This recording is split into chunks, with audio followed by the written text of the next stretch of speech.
Hello, everybody. It's T and Kim here for another episode of Masks Off. Today, we thought we would talk about the controller mask. So, for those of you who like to have control in your life, and you may not even realize it because it just shows up in sneaky ways, that's what we're going to talk about today. So, as always, we start with a quote. And this quote is from Marsha Linehan. Radical acceptance rests on letting go of the illusion of control and a willingness to notice and accept things as they are right now without judging. So I don't know if that brings anything up for anyone, but... Wow. Well, just with coronavirus right now, I mean, just perfect on the surface, thinking that my daughter is going to go to school in the fall, number one, thinking that there's some control about that, thinking that we would go on vacation, right? Mm-hmm. Thinking that I could continue to go out to dinner. Now you can't. Mm-hmm. All that stuff is gone. You think it will be there in the future, and you just have zero control. No control. I mean, same thing. We don't know if they're going to what college is going to look like for their second year. They both have signed apartment leases. So whether, and they're, within a half an hour of driving distance from college. And so they're thinking, they'll go to their apartment, maybe come home, kind of do some more back and forth. If there's some online classes or if there's some in-person or the mix of it. Yeah. Vacation, that's been a tough one. My daughters love I love traveling as well. Right now, we should be on a plane coming home from Norway right now. Oh, that's right. I know. Oh my gosh. So it's been tough. And, we've been fortunate that, the flights have been canceled. So we've got full refunds. And so they're like, maybe we can do a trip in the winter over winter break. I'm like, I don't know if we're doing traveling over winter break.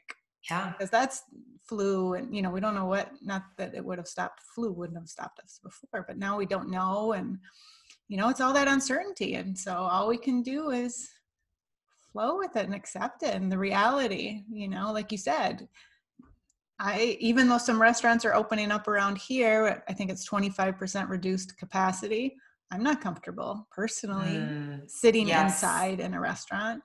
Outside, I'm okay with outside now, more outside activities, but the inside makes me, and I keep checking my own fear around that, but it's also, fear is a reminder of things too, so fear isn't all bad. It's just hey, you're fearful. Now, is the fear controlling you? I mean, we are talking about control. It's not really, but it's noticing, what am I trying to control? This is the ultimate experience of you have no control. And for people who are resisting it, because I'm sure you're hear from people who are in resistance of this and they want to control the corona and the shutdown and whatever it is. By the time you listen to it, we don't know what state it'll be in because we record these ahead of time and then they come out a few weeks later. So knowing that, I don't know what it's going to look like when this episode's released, but right now this is the as is. And I am so incredibly grateful that I have done work around my controller mask and accepting and flowing with life, because this would be a very different experience for me. Empty nest to kids home from school, not being able to go outside, kids not being able, I say kids loosely, they're adults, young adults, they lost all of their ability to experience life as we think it should be, right? So there's that whole illusion. The illusion of that control. We even have control, and we've talked about it before. The only thing we can control is us, our reactions, our thoughts, our beliefs, all of that. We really have no control on the external. Even some of, it's just, we think we do. We think we influence other people, that we can control. I mean, we feel when our kids are little, we can control them. Mm-hmm. That's where my controlling really came in, these little beans.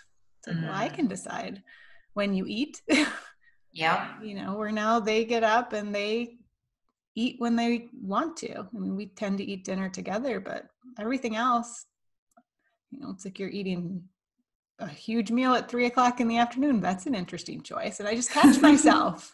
Like, oh, don't go into control. Don't go into control. My controller mask likes to show up. It's very sneaky for me. I don't know What what does your it look like controller for mask. you?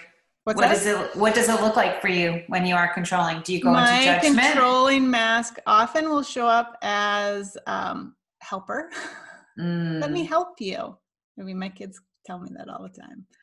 Mom, you just come in and you start helping me when I'm cooking this. And I'm like, well, I like to help. And I'm like, sometimes it is. Sometimes I like, chopping a vegetable for you while you're making a breakfast hash or something and just being with you in the kitchen. And other times it's like, oh, well, I can do that.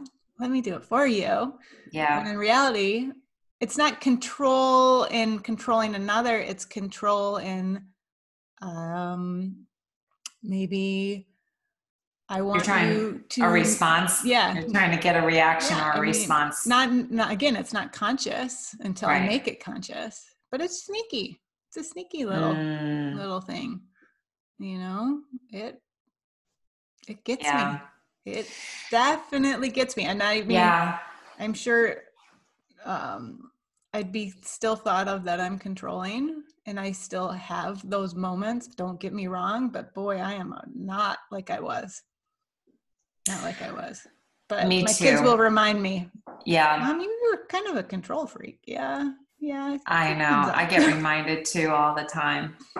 I think there's a couple ways of looking at the controller mask. There are some perspectives, because you mentioned when our kids are little, and we say, and we decide you're going to go to bed at this time. This is when you take your nap.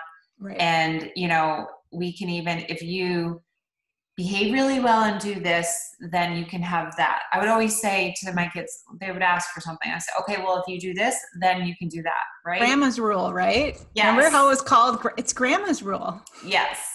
Do this, then this. Then this. And so in a way, it looked like I did have control over them, right? I could get them to be in line, and I could have power, right? So there's the one side of control. Yeah. People who want to have power over another person will often be controlling and demanding, right? And I think sometimes that may work really well for CEOs and people in business and business owners. So there's that side of it, right? And then the other thing that I wanted to mention about it is that when we are trying to control things, and because you had mentioned it, you touched upon the fear, right? Fear is an underpinning of control. So when we are in fear, or we are feeling anxious, or I'm in fear and I'm feeling anxious, the thing I go to is I have to control. I want to control. Yeah, and that's where I'm at with my control. I'm not a power. I'm not a power one either. For me, it's, and so like the chopping the vegetables when they're cooking, it goes back to my core fear, which I've touched on in an episode, of abandonment. Yes. So if I'm cooking with them, which I don't know why I didn't bring this up when you asked me, maybe I had a little resistance of sharing this, because it is a vulnerable piece for me to admit this. It's that you just come in and help, Mom. And it's like, oh, because then you're going to need me and you're not going to leave me. Yeah. Huge. So that's how my control is highly driven by my worry of rejection and my worry of being left alone. Wow. That is huge, huge awareness. And it took me to sharing my story, which we talked about in another episode. See that through a circle, that was when I really started putting the pieces of why I like to micromanage. Because when I micromanage and I do all this stuff, then no one else is doing it, so then they have to have me around. Okay, I cannot believe I just voiced this in our podcast, because this is one of those, huge. Like, some people know this, but a lot of people don't know this, because it's like, again, there's the shame, right? Because it's like, if people knew that about me, then what are your ulterior motives of everything? And it's like, okay, but that's not what actually drives me in the bulk of my life, because I have brought that fear of being left alone to the surface. It's not in the dark anymore, but it is inherently part of who I am. I cannot change that, but I can embrace it. So 90%, 95% of my actions are not influenced by that, but 5% or whatever number, I'm just randomly grabbing numbers. And it varies day to day, of course, when I'm in balance and grounded versus when I'm not. And so for me, control is met and shows up from in that anxiety, that worry, that deep-seated fear of being loved or being left. Wow, that is so huge. That's so huge. Scary, but it's scary. Real. Yeah, so amazing. Raw, right? It's real. It's raw. You were vulnerable. So here's how the process works. You had the courage to be vulnerable, to share something personal and that felt shaming to you and you took a risk. That's a part of the courage, with the uncertainty of knowing the outcome. That's vulnerability. And not sharing it in my nice, safe friendships like with you, or my safe circle groups where there's a clear understanding of creating a safe space. So now it's kind of funny. What's coming up for me right now is, okay, so if my beautiful, strong, loving, amazing daughters listen to this episode. Yes. Because they're not afraid to point things out. And I love them for that. So if you are listening, I do appreciate it. Even at times, it may not sound like I do. They're now going to say, if I go into the kitchen and help cooking, Mom, are you here because you think we're going to leave you? So I'm waiting for that to come up. But you know what? I think it's good that they know. Now that it's out. So it's kind of like I shared when people share stories in circle group, you feel lighter. Like I actually feel a little more expansive. Yes. It feels really good because this has been a huge part of what influences the vast majority of my masks personally, but particularly the control mask, because deep-seated, it's done to make me feel better and to secure my place within my friendships, to secure my place within my family, to secure my place within my work relationship, everything in my life. It influences. Huge. So huge. And by you sharing this and getting it out there, like you said, you feel freer, lighter. And rather than keeping that shame story in and allowing it to metastasize and grow and spread, you've just given yourself the huge opportunity to heal. Right. To another layer. Because, this is an ongoing journey. So I've healed and peeled back layers of this over the years. But there's always more layers. There's always more room to heal and grow. And I mean, there's a part of me, and I don't know if they would want, that I'm almost like, hey kiddos, you want to listen to this episode? So you can understand a part of me that I haven't verbally said out loud to you. I think I have kind of danced around it a little bit, or maybe said it, in little snippets, but never not like that clearly and here profoundly. It is. Let me hand it to you as on a platter so you really understand it. And it shows up not just in the kitchen, obviously, it shows up in other ways. Right. Wow. So empowering. And then, I think part of our hope and goal or intention, we'll say an intention of this podcast, is to inspire others to possibly start looking and peeling back some layers of the onion, and to be able to have the opportunity for the kind of freedom that you just experienced. Yeah. Well, and, both of us, right? Yes. And showing that, guess what, guys, we're still standing. We're still here. We still have our relationships with other people. We still have, the world did not collapse. Yes. It didn't. And we're here. So you can do this. Yes. And no matter how scary it is, you can do it. And we're here to support, and we're here to encourage.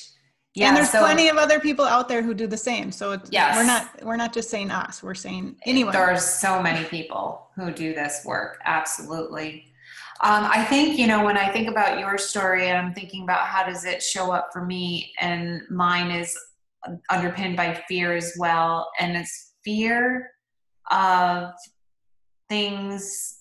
I think I shared it way back in the beginning of our podcast is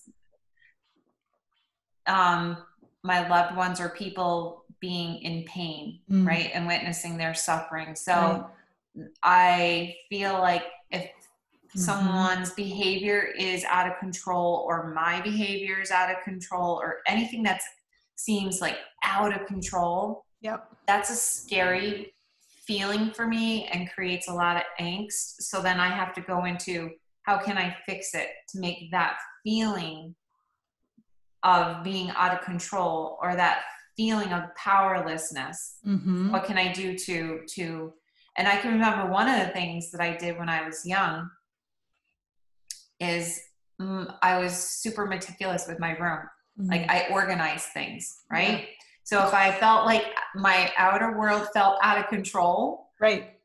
At least in my room, my closet, I had my clothes and my hangers, my clothes color coordinated. Like that's how, I was like everything had to be just nice and neat and organized. Yeah. Because when I did that, it seemed to calm me. Yep. Yeah. I mean, for a few years there, I don't remember how many, on my journey of finding my path of where my soul was meant to go, I was a professional organizer for several years. You were? Talk about, I mean, it's, let me help others gain control of their lives. But, and don't get me wrong, professional, it's fantastic. I highly recommend it. I have plenty of people who I could connect you with to help you, because there's some amazing organizers out there. And now people are organizing virtually, so you don't have to have someone directly in your area. And that has a place by all means, because, when our external world is clean and tidy and not cluttered, our internal world is less cluttered. But notice when you go on an organizing binge, what's the driving factor? So the closet for you was a calming, and that can be helpful as well, but it's noticing, why do I want to color code my closet? Yeah. Is it actually being driven from fear or from clarity? Right. And I think back then I didn't know that it was a mask for what I was really feeling. I didn't know what I was truly feeling. Like now I would be able to recognize it and know if that was creeping up. But I 100% agree. The more that my environment is organized, and it's a reflection of the outer is a reflection of my inner world as well. Well, it's like, and in a positive way now. Yeah. Yeah. I mean, it's the Marie Kondo method, right? Which is getting so much popularity. Does this bring you joy? Yes. If it doesn't, why is it in your life? So true. Yes. Because then if we're surrounding ourselves with things that light us up, we're going to internally be able to access our internal joy, because we still look to the outside. We're human. It's part of the human experience, but noticing, it's just noticing. I love how controlled now we're organizing. I know. Well, it makes perfect sense. It makes perfect sense. And I think the other thought that came to me, if we're talking about fear and fear of the future, right? Yes. What fear of the future, what does it allow us or teach us to do? Is the only thing we have is the present moment. Right. Because the past is gone. The future's not here. I mean, you hear that saying over and over and over again. Right. But because there's truth and wisdom in it, the only thing we have is the present moment. Yep. And the only thing we have control over is ourselves. Exactly. And, when my mind gets into the what ifs, what if this happens? What if this? And it just creates a spiral effect of fear and anxiety. Yeah. I love the prayer that is used in 12 steps. And I use it all the time as a mantra, which is the Serenity Prayer. And it's God grant me the serenity to accept the things I cannot control, people, places, and things, the courage to change the things I can, only myself, and the wisdom to know the difference. So there's two things in there for me. One is the only thing I can control is me, which we've talked about. And the other thing is that I only have the present moment. I can't control the future. Mm-mm. And the past is gone. Right. So it's really about learning to just live in the moment. What can I do right now in this moment? What control do I have? Right. And So much sometimes power. living in the present moment can be doing, because I always get that, but don't we have to prepare for the future? We're not saying don't prepare for the future. Right. But we're saying don't fall into the trap of thinking this or that is going to happen. Prepare for this or that. Yes. Potentially. Or maybe you don't need to when you actually return to the present moment and say, oh, that's being driven by something. I mean, it comes back to what you brought up, Corona right now. Yes. Right? So what are we trying to control in our environment? Notice that today, while you're listening to this podcast, what are you noticing? Assuming Corona's still around whenever you listen to this. I'm assuming yes. it will be. Yes. Because you may not listen to this in a few weeks when it's released. You may listen to it in 2 years. Who knows? Exactly. Notice, what are you most afraid of? And what action steps are you taking to try to control what you can't control? And what can you control? Like, I can control when I go outside or go grocery shopping, I put a mask on. Yes. I can control that I can wash my hands. We're not saying throw caution to the wind. Be mindful. Yes. But I can't control if somebody sneezed on that box of whatever I was going to pick up at the grocery store. But what I can do is when I get home, I can wash my hands and not touch my face when I'm out. Am I going to throw caution to the wind? I don't feel we know enough about this. I personally am not comfortable with, everyone can choose what works for them, but it does not work for me to just act like everything's okay, because that personally doesn't work for me, because I don't want to overwhelm. I have friends in the healthcare system. I don't want to overload that potential. And it may not happen. Yeah, it may not. But that's my choice. That is my choice with that fear. It's not falling into fear. It's making that mindful choice. I still want to be cautious. Odds are I'll get it at some point. Yeah. I mean, it's not going away, us staying inside and social. It's still out there. But can I do what I can to be mindful about it and not be afraid? Absolutely. You're taking personal responsibility. Yes. Right? Back to the personal responsibility for your actions and your choices. And you're keeping in check to make sure your fear and anxiety around this coronavirus doesn't spiral out of control. And we can see, how much that's happening with people that are glued to the news channels, glued to the media. There's definitely an increase and rise in domestic violence, child abuse. All of these different things are rising in the midst of this coronavirus pandemic because, people's fears, and I'm not minimizing them because they're real, but people's fears are spiraling out of control. And they're judging other people doing it differently than them. Yes. Yes. But you can't control I can't control the person who doesn't want to wear a mask. I know.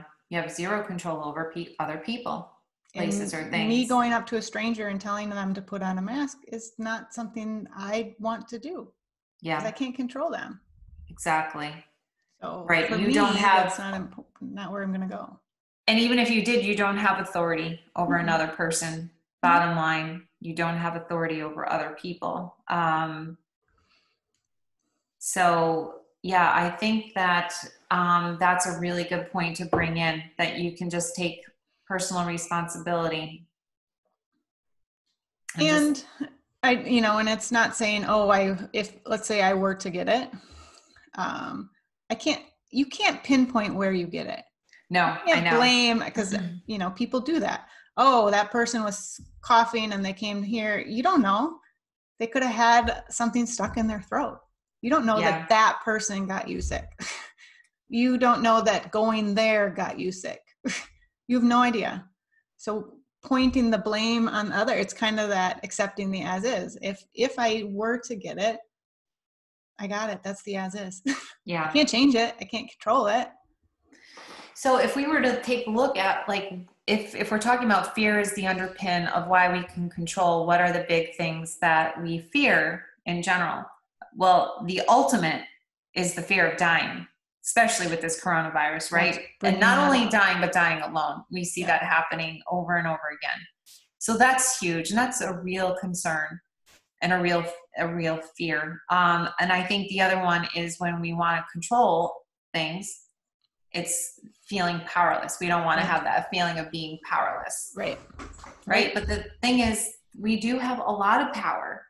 We do have a lot of power just in the way that we can show up and the way that we react and respond to everything, right? There's so much power in what we can do. Yeah. And is that not like so liberating and empowering to know that and feel that way? Mm-hmm. And when we're stuck in that controlling and that fear, I mean, just on a corona basis, you're not helping your immune system. Exactly. We talked about that before. If you're stressing yourself out, you're depressing your immune system. And so, you know, like I said, if I get it, if I go into fear of, oh my gosh, what if it turns into this? Or what if it's fear? And what if I'm one of the ones that gets all the horrible things that happen with it? And I'm sick or I'm on a vent or whatever. That's not helping me. Exactly. Can I breathe right now? Exactly. Okay. What is my fever right now? You know, just coming back to that present moment. What can I do right now? What choice can I make? What can I control me? Like you said, you can control it's such a yourself. process. It's such a process to do that. And one, you know, that might be hard to remember when you're in the moment or in the midst of that. But I would agree with you. Like, I initially was very fearful about the coronavirus, and I knew that, like, I was super, super afraid of having to be on a ventilator. Like, more than dying, I was afraid of being on a ventilator. Yep. And knowing what that would be like to go through that. So I was in that control mode in the beginning with my kids. I was super, like, panicky and, like, you know, oh, you can't do this, you can't do it.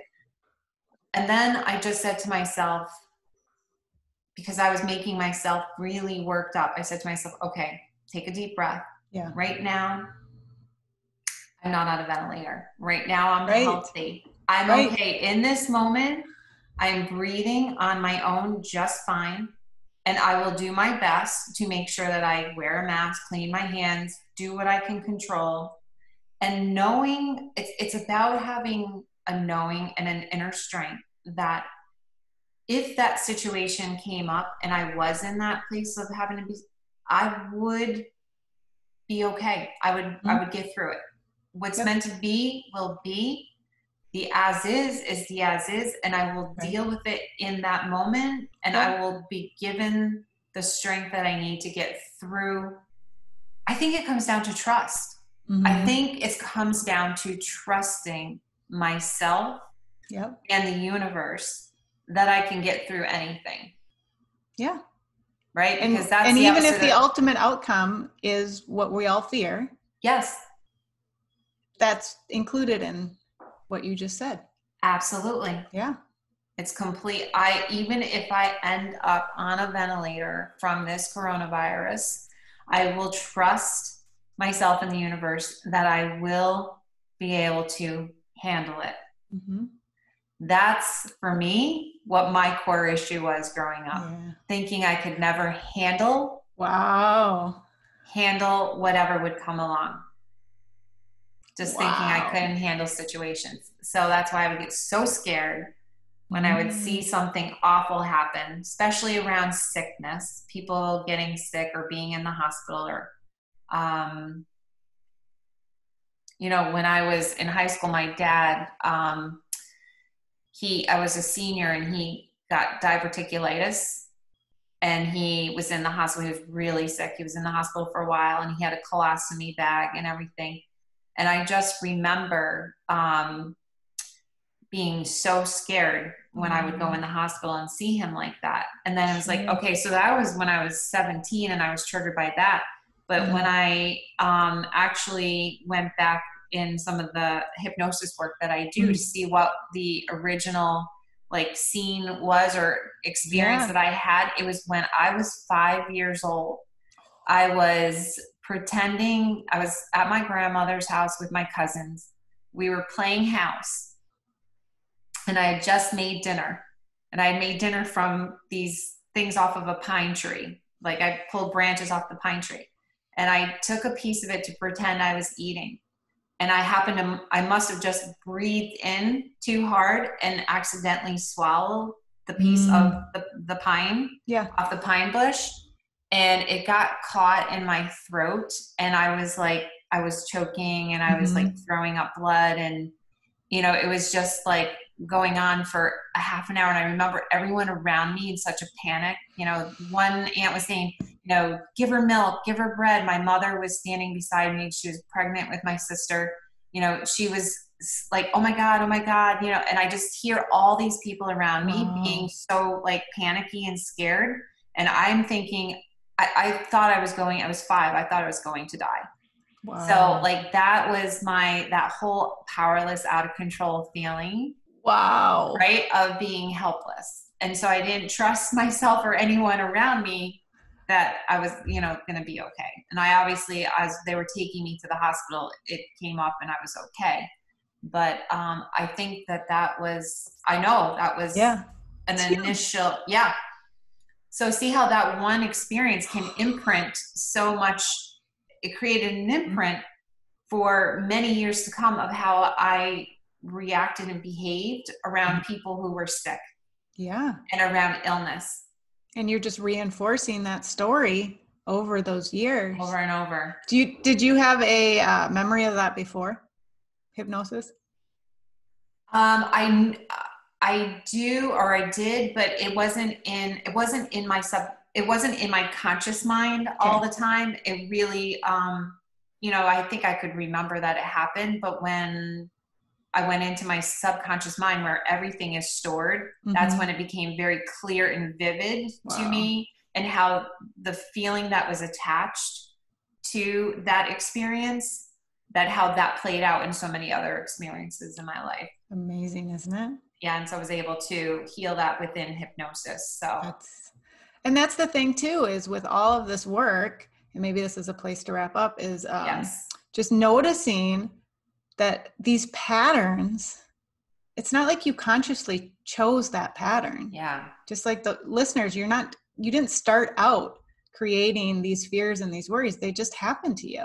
And if you're not allowed to process in that moment, it stays with you. And then another experience happens and your subconscious grabs onto that previous one because they knew it. And so then we just keep embedding and creating and deepening that groove of that's where we go. That's where we go. And that's what guides us unconsciously, because we don't know any different. Yeah. You're talking about neuroplasticity, and what I do is, and the work that I do is help to rewire so that you can create new pathways. So important work. Oh my goodness. Wow. All from control. All from control. I love how the conversations, it's like we're starting out here and then we touch on all these other amazing things. So I love it. It's just me too. We flow. It's the present moment, right? It's the present moment. It's what comes up organically. We just go with where it goes.